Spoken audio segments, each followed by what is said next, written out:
Candid dusting powder. Candid dusting powder redness, irritation, sweat rash और fungal infection जैसे 4 skin problems का एक expert solution. अब रहो अनस्टॉपेबल कैंडिड डस्टिंग पाउडर के साथ। नमस्ते, मेरा नाम सिद्धांत मोहन है और लल्लन टॉप की टीम इस समय बांदा में है। बांदा यानी वो इलाका जहाँ से बुंदेलखंड लगभग कट के अलग होने लगता है शेष यूपी से। इस बांदा से नीचे चलेंगे अगर मैप पकड़ के तो महोबा, झांसी, जालौन ये इलाके पड़ते हैं। हमीरपुर वगैरह इलाका पड़ता है जहाँ पे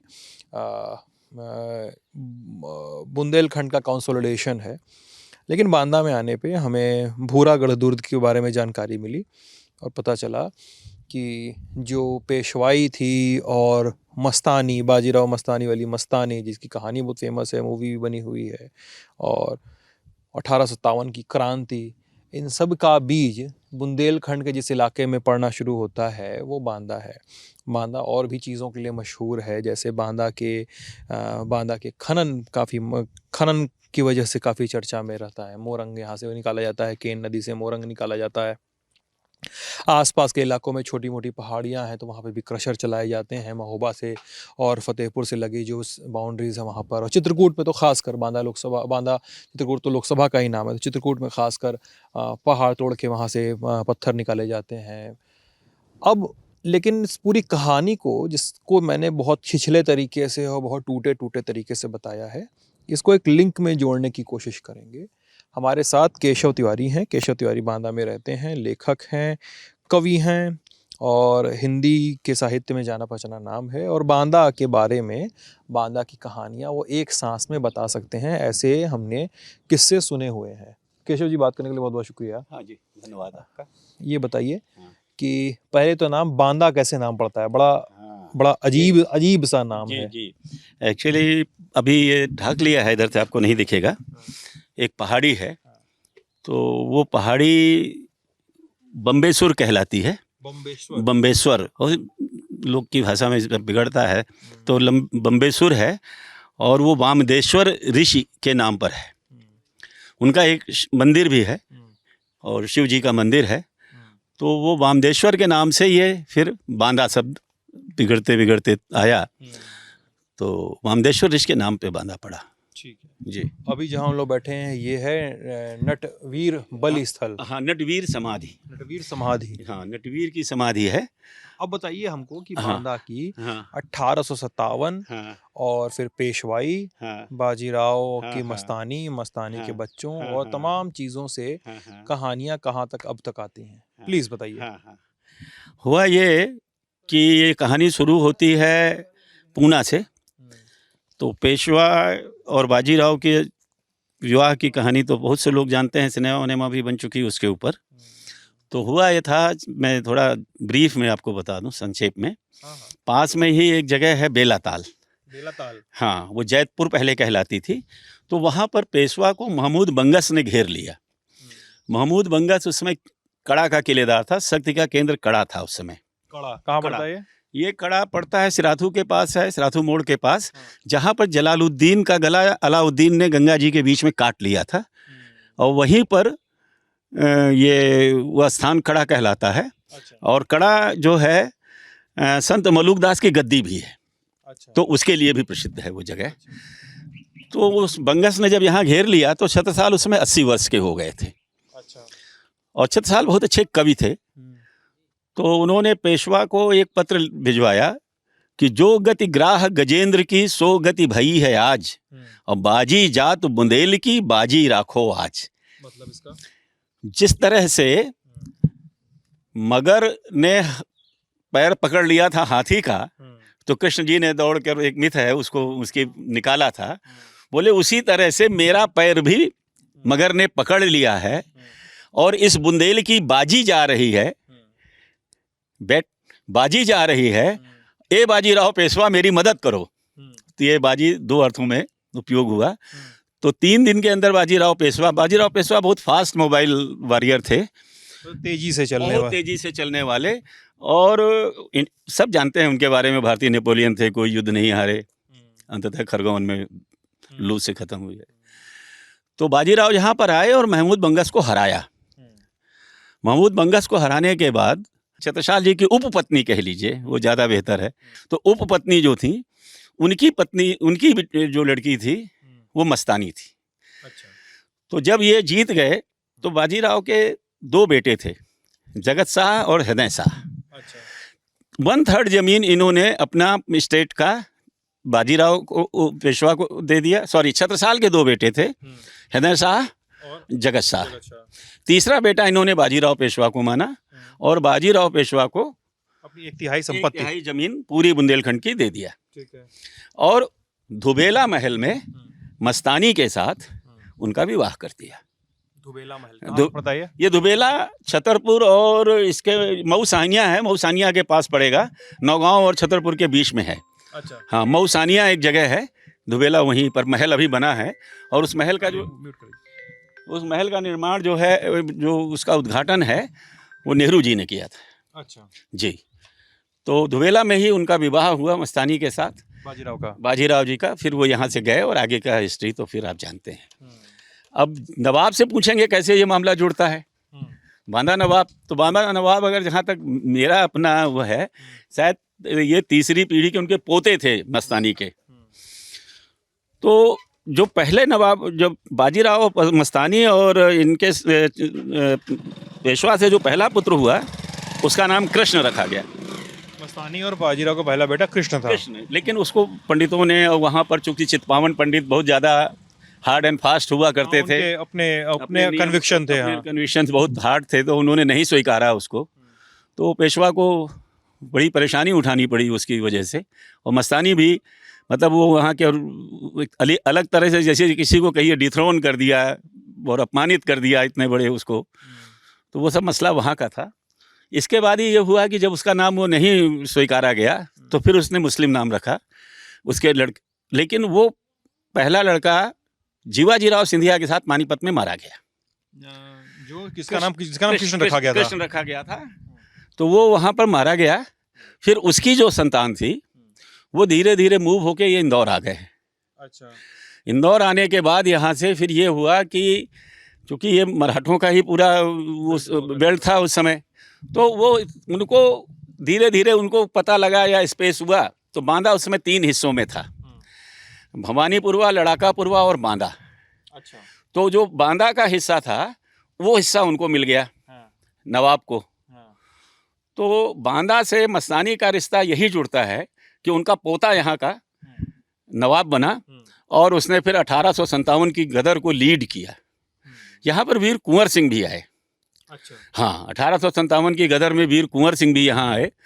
और इससे काफ़ी चीज़ें, मतलब यहाँ के नवाब, बाद में नवाब ने गोरा मुंगली जगह है, वहाँ पर नवाब हारा, और हारने के बाद 1 साल तक अज्ञातवास में रहा।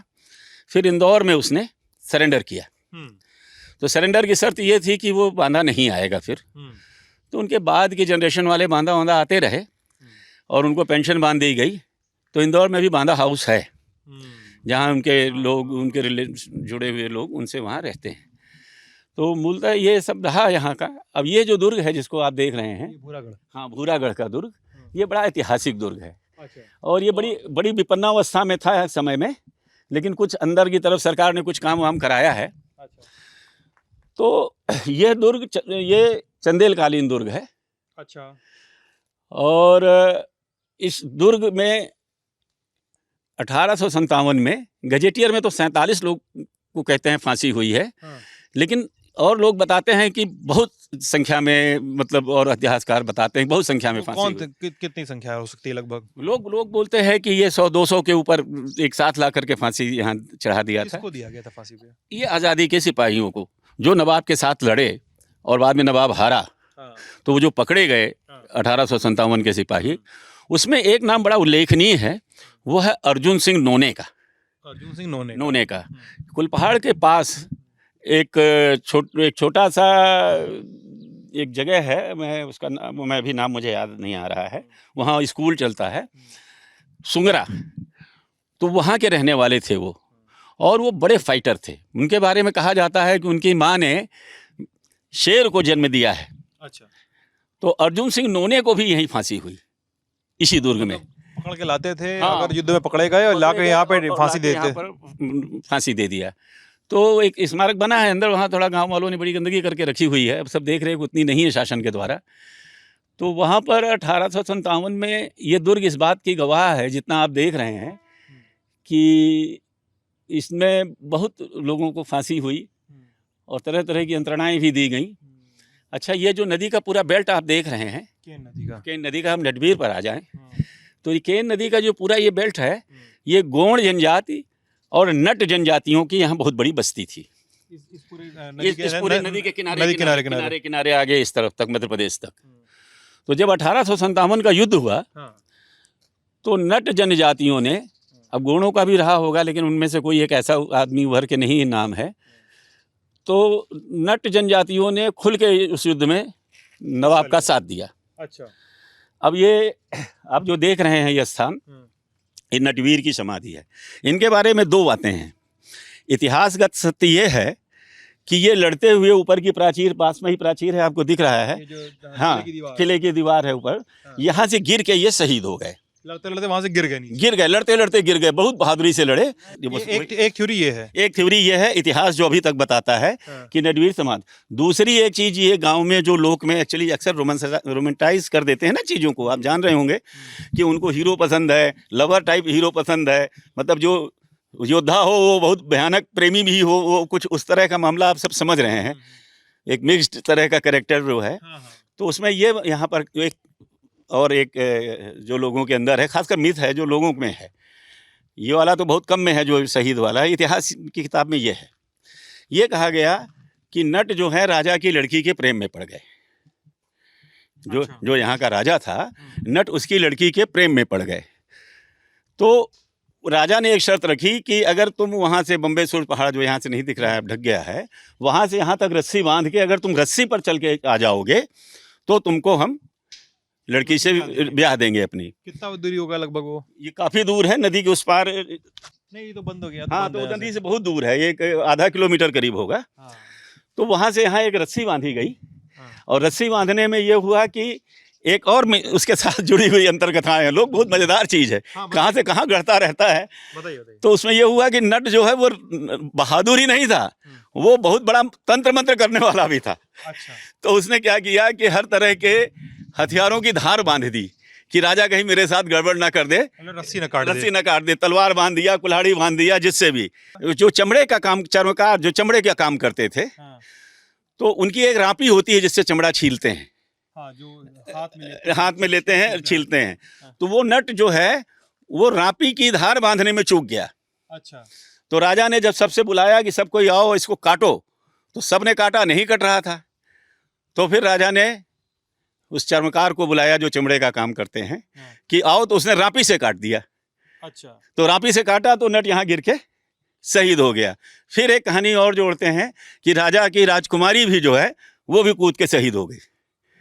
तो ये दो तरह का है मामला, लेकिन जो मूल इतिहासकार जिस पे सहमत होते हैं, ये यहाँ का पूरा एक जो बेल्ट था, खासकर नट बड़ी बहादुर किस्म की जात थी, पहलवानी करना, रेसलिंग करना, लड़ना, और अंग्रेजों ने उनको अपराधी जातियों में जो होता था ना, वो जैसे पासियों को पासी जाति है, कबूतर है, तो नट हैं, तो इनको एक वो अपराधी जनजाति का एक बनाया था उन्होंने, डीनोटिफाइड ट्राइब का। अच्छा।